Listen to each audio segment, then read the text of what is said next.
August in Ontario is unbearable when you are pregnant. This August, I am 7 months pregnant. It is my third baby, and so I have felt enormous since the beginning.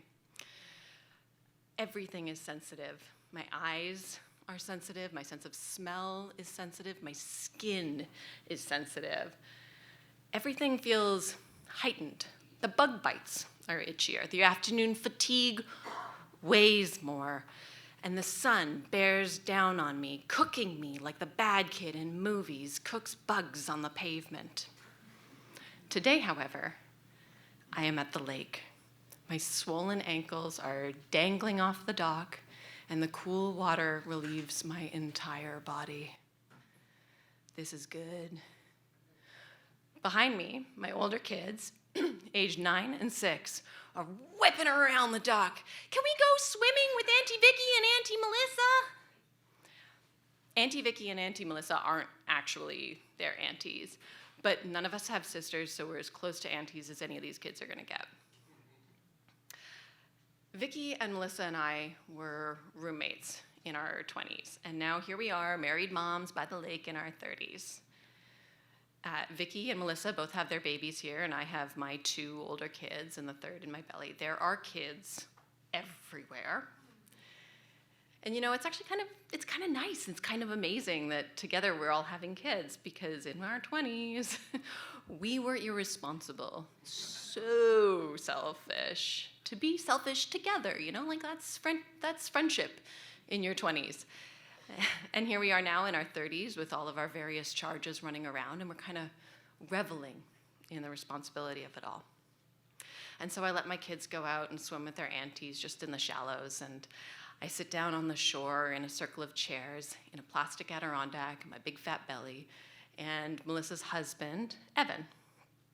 Evan is a baseball fan, and I am extremely excited about this because I don't know many baseball fans. And so I have had a lot to talk about that I just want to spew, you know?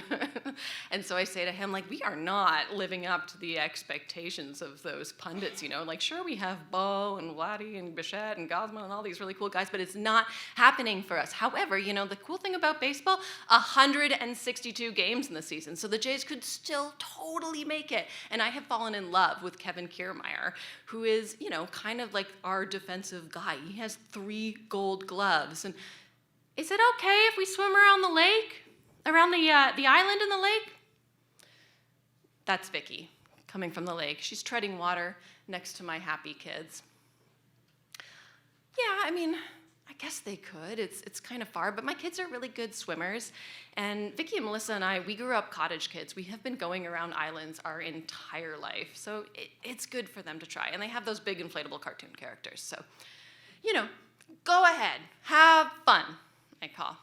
And back to Kevin Kiermaier. You know, last season, he snatched a home run back over the wall. And for a number 9 hitter, his OBP is actually pretty decent. I'm pulled back from my baseball reverie by shouts. I see my kids in the lake, but where are Vicky and Melissa? There's a lot of shouting happening. Some laughter, shouting and laughter, screaming and laughter. They're laughing their way through their fear, and they are very far out. So far out that, you know, if one of those inflatable cartoon characters got loose, they would not have a chance of getting to shore. So far out that if that happened before my very eyes, I could not get there in time. Are they okay? That's Evan from behind me. Yeah, they're fine. Why am I being so calm about this? Is this the Brit in me, you know, trying to like not make a fuss? I can go out and get them, Evan offers. No, they're good swimmers. They're independent, I respond, but nervously. I value my kids' independence, but is this too much? This is too much. Evan, can you go out and get the kids? He swims out to the lake and he gets my kids and he brings them back. On shore now, the kids are bounding around and they're hungry, and I give them a granola bar and they, you know, I look at them enjoying their granola bars in the sun. It's all very nice. Vicky and Melissa come back from their swim around the lake, and Evan tells them what happened, and I stay quiet. I don't think I'm angry. I'm just buzzing like static on TV. It was a miscommunication. All the adults thought the other adults were watching the kids. I'm sure it happens all the time. We get in the car with Vicky and Melissa and back out of the Vicky and myself, and back out of the driveway, and Evan and Melissa are there, and we're waving goodbye. And they're holding their babies. I've got my babies.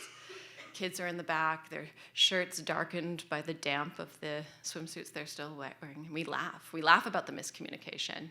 All the adults thinking someone else is watching the kids. We get back to Vicky's house that night and, have a run in the yard, and I hose them off and I tuck them into bed, and then I go to bed myself. And that's when I cry. My temples are hot and sore from all of the silent tears I'm wiping away. I'm imagining what could have happened. I'm imagining Vicky and Melissa coming back from the lake, expecting to find my kids. I'm imagining like a frantic search of the lake. I'm imagining horrific images of my children. I imagine my husband's anger.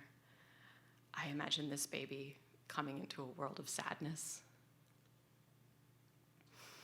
Often in the middle of the night, things seem more dire.